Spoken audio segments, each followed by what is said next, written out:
You're watching TAG TV.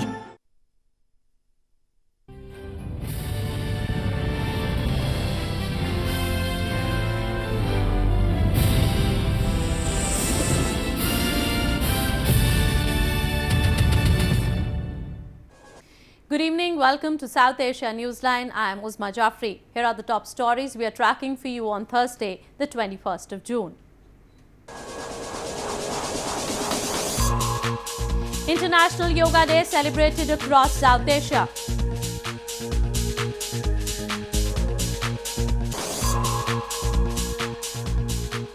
Pakistan has failed to take decisive action against Taliban, says top US official.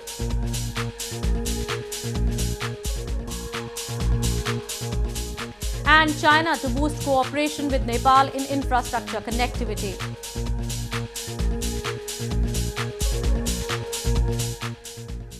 And now for all the details. Indian Prime Minister Narendra Modi joined thousands of people bending and stretching for various yogic exercises as he led the nation to mark the 4th International Yoga Day on Thursday. The occasion was marked by mass practice of yoga and other healthy activities across the world. Indian Prime Minister Narendra Modi joined thousands of people in bending and stretching for various yoga asanas or exercises to mark the 4th International Yoga Day on Thursday. Performing yoga with around 50,000 participants in northern Dehradun city, Prime Minister Modi was seen performing breathing and stretching exercises as demonstrated by a group of instructors on the stage. He also talked about the benefits of yoga, saying it can show the way in defeating tensions and anxiety. The way to lead a calm, creative and content life is yoga. Meanwhile, in neighbouring Nepal, as over 200 people from all walks of life practice yogic postures despite intermittent rain. Yoga is derived from Sanskrit, which means to join or to unite, symbolizing the union of body and consciousness. Similar scenes were witnessed in Bangladesh, where hundreds of people gathered to perform yoga at Bangabandhu National Stadium in capital Dhaka city. The United Nations in 2014 declared June 21st as the International Day of Yoga after an initiative by Indian Prime Minister Modi. The day is marked by mass practice of yoga and other healthy activities across the world. Flash floods triggered by heavy monsoon rains have affected more than 300,000 people in India's northeastern Assam province. Around 10 disaster management teams have been put into service to carry out the relief operations.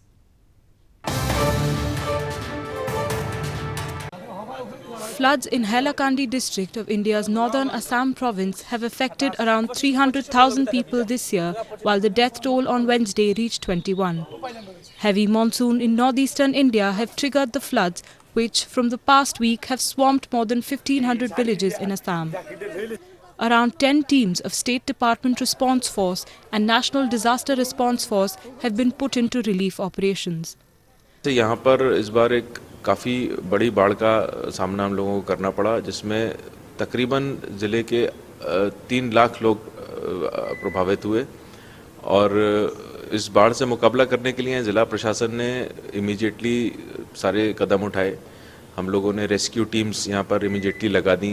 State disaster response force, NDRF, इनकी 10 relief teams life boats के साथ service में लगा दी गई, जिससे काफ़ी लोगों को हमने रेस्क्यू करवाया. The Brahmaputra River through Himalayas, India and Bangladesh has burst its bank, causing the damage. Every year, India's northeast region faces a flood threat during heavy monsoon. Indian Foreign Minister Sushma Swaraj met President of the European Commission Jean-Claude Juncker in Belgium's capital Brussels on Wednesday. The two leaders exchanged views on progress made on the understandings reached during the last India-EU summit in 2017. Swaraj, on the last leg of her 4-nation tour, also called on the President of the European Parliament, Antonio Tajani. The meeting between two of the world's largest democracies aimed at enhancing cooperation across different sectors, including parliamentary exchanges. EU is India's largest regional trading partner, with bilateral trade in goods standing at $88 billion in 2016. It is also the largest destination for Indian exports and a key source of investment and cutting-edge technologies. The United States has not seen Pakistan taking sustained and decisive actions required to bring the Taliban to the negotiating table, a top Trump administration official said on Wednesday. Relations between the US and Pakistan have frayed since Washington earlier this year targeted Islamabad for failing to fight against militancy on its territory.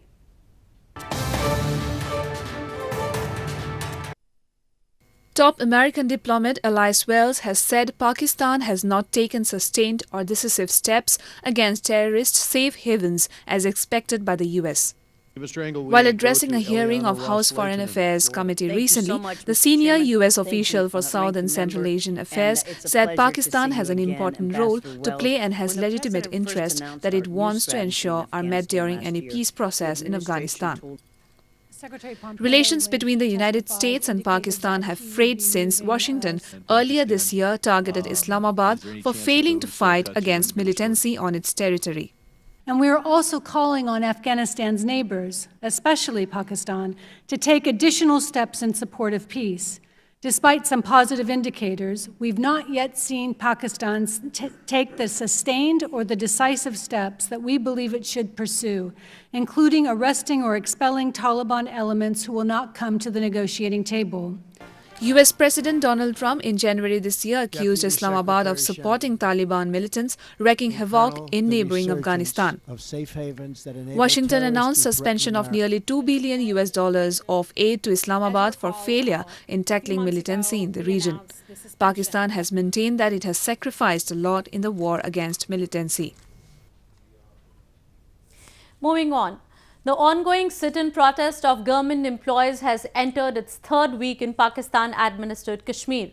The employees in the illegally occupied region have been protesting over their long-due salaries and upgradation in their basic pay scale.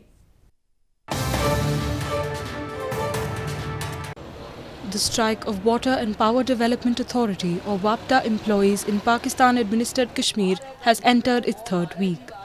Resolute on their demands, the WAPDA employees in the illegally occupied region have been holding a sit-in protest at its Neelampur office demanding salary hikes and their overdue pensions. However, no heed has still been paid by the corrupt authorities sitting on high chairs in Islamabad. 30 से 35 साल हो गए हर मुलाजिम को एक scale में काम करते हो। दूसरी बात यह है कि रिस्क अलाउंस मेरे भाई रिस्क अलाउंस हम इसलिए मांग रहे हैं कि हम पूरे आजाद कश्मीर के महकमों से महकमा बरकियात का मुआवजा किया जाए। इस वक्त तक महकमा बरकियात के 477 लोग जो शहीद हो चुके हैं। Protests against the autocratic rule is not a new sight in Pakistan-administered Kashmir. Locals often take to streets shouting and demanding even their basic rights in their own region. They allege it is part of Pakistan's agenda to keep the region underdeveloped, which it illegally occupied more than 6 decades ago. In news from Afghanistan, Afghanistan's High Peace Council has expressed confidence about peace talks that can take place with Taliban this year. The council on Wednesday said interest in talks among the Taliban members has increased and there is hope to kickstart negotiations with the terror group.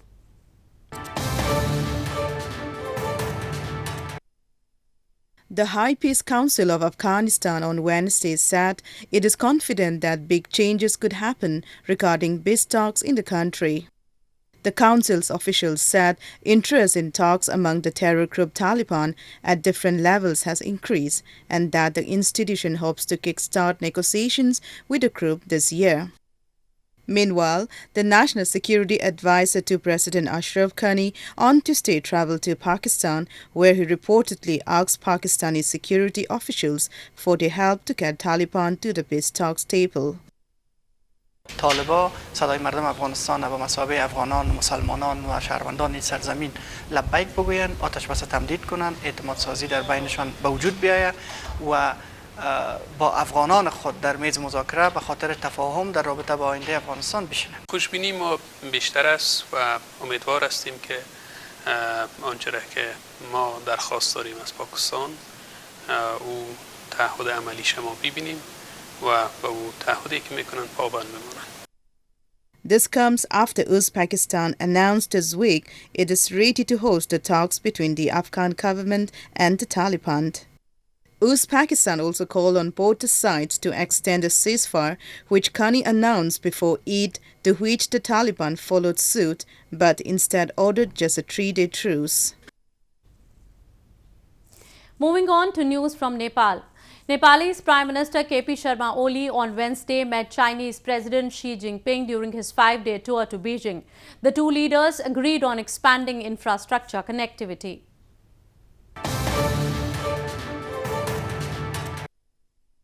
Chinese President Xi Jinping on Wednesday said China stands ready to strengthen cooperation with Nepal in infrastructure connectivity, post-disaster reconstruction and trade and investment.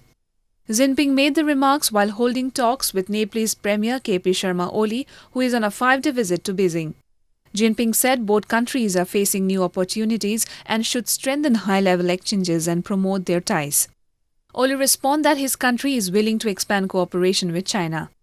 Oli, who was sworn in as the 41st Prime Minister of Nepal early this year, was expected to boost his nation's ties with neighbouring India and China from the day he joined the office. He earlier also visited India in April to boost ties with New Delhi after he assumed the office of Prime Minister in February.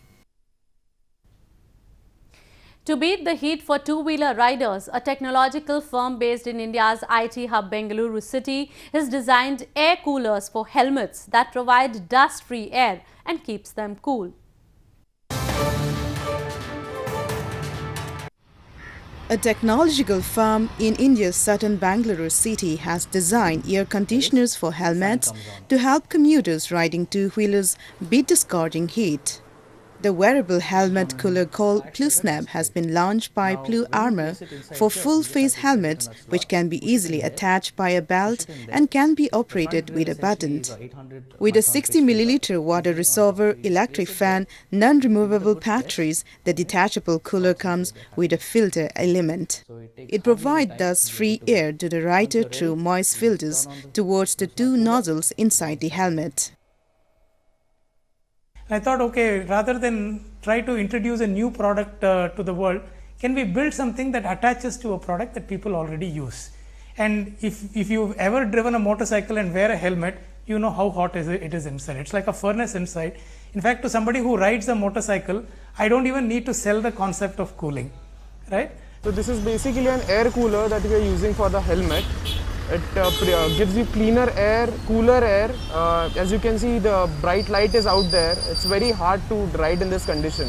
This cooler helps you ride with ease, and dust-free air is coming inside. It's very cool, so it gives you a very comfortable feeling, like you get in a car AC. Basically, it's like an AC for your helmet. The helmet coolers currently cost nearly $29 and have been specifically designed to fight the temperature during commute in summers.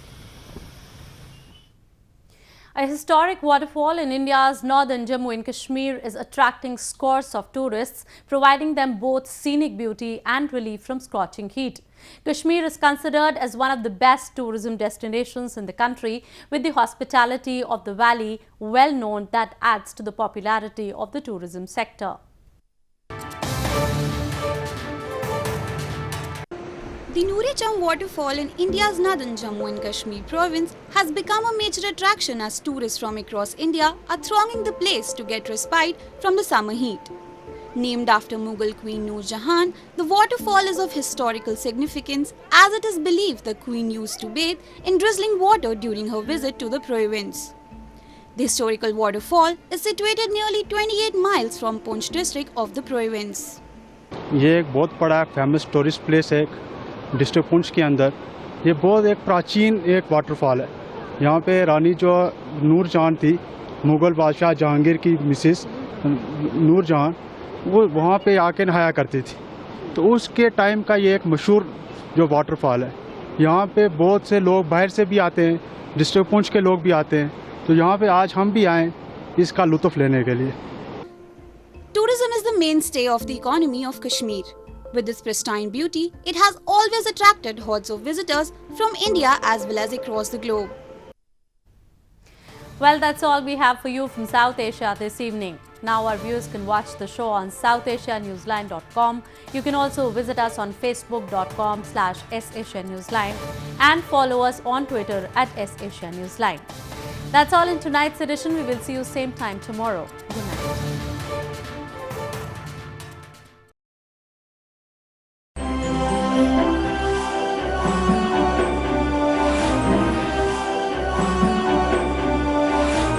You're watching TEG TV.